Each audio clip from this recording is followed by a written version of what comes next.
Yang terhormat bapak-bapak, ibu-ibu, salam Pancasila.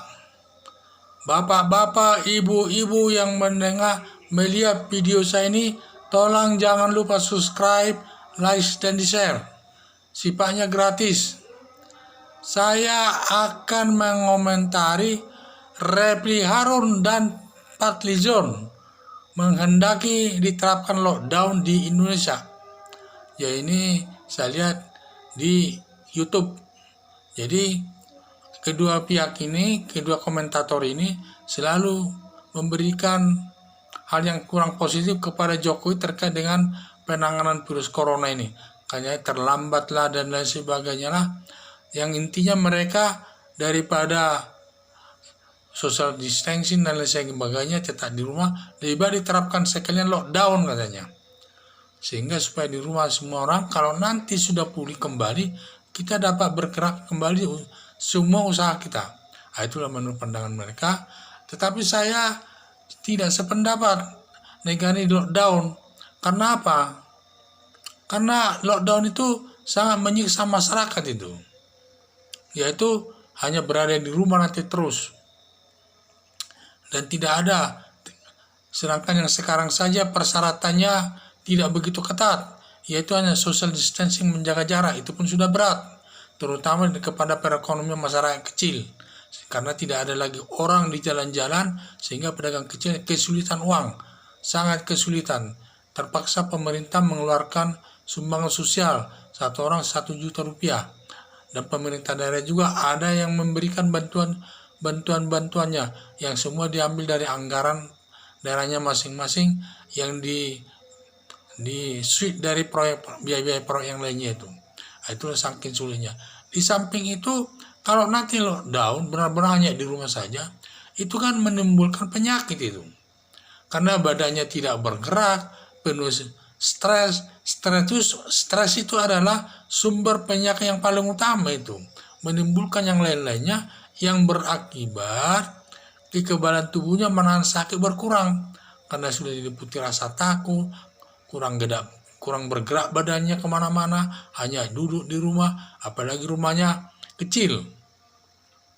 Ada anaknya 3, tetapi rumahnya hanya 1 kamar. Itu saja yang tempat seperti di Jakarta, di Pasar Baru itu banyak sekali di sana rumah-rumah kecil, dalam arti hanya 1 kamar 3 kali 3 meter, tetapi dihuni 5 orang.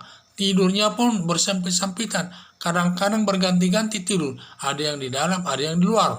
Jadi inilah kesulitannya di dalam masyarakat kita ini. Apalagi masyarakat Indonesia kan ekonominya tidak begitu baik amat. Banyak rumahnya yang tidak besar-besar, yang kecil-kecil saja. Sehingga menimbulkan nanti masalah kalau dilakukan lockdown murni.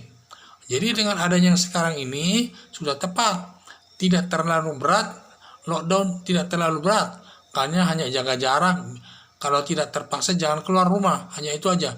Sehingga masyarakat itu masih bisa bergerak, masih sehat, masih ada kegiatan-kegiatan yang lainnya yang bisa dilakukannya, sehingga badan itu bergerak, tidak stres dan lain sebagainya.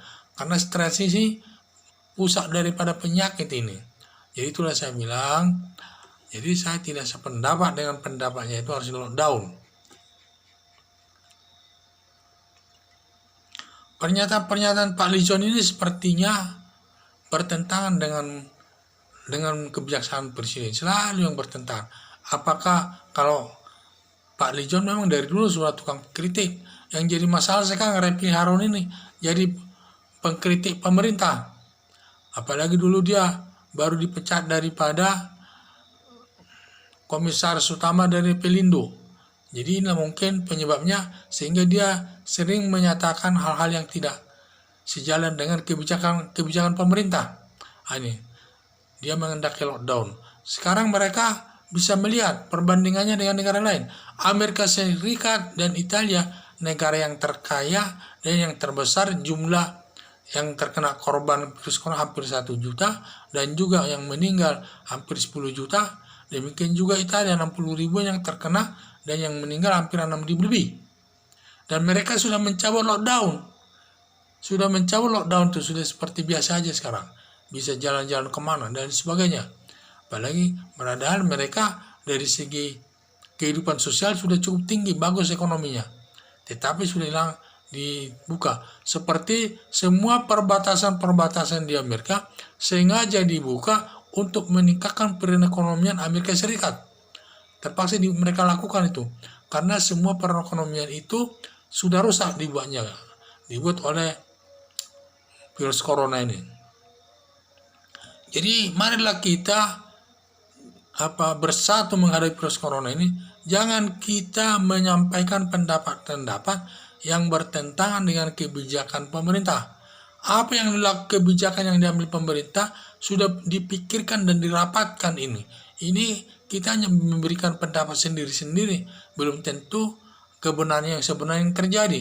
Dan yang cocok di Indonesia langkah apa, belum tentu orang tahu. Taunya hanya dilihat begitu saja sehingga memberikan pendapat-pendapat tersendiri. Padahal Presiden sudah mengambil kebijakan itu dengan rapat dengan staf-stafnya yang tentu berpendidikannya pun tinggi. Dan itulah yang terbaik. Kebijakan yang diambil pemerintah yang terbaik sekarang ini dalam menghadapi virus corona. Sekian dan terima kasih.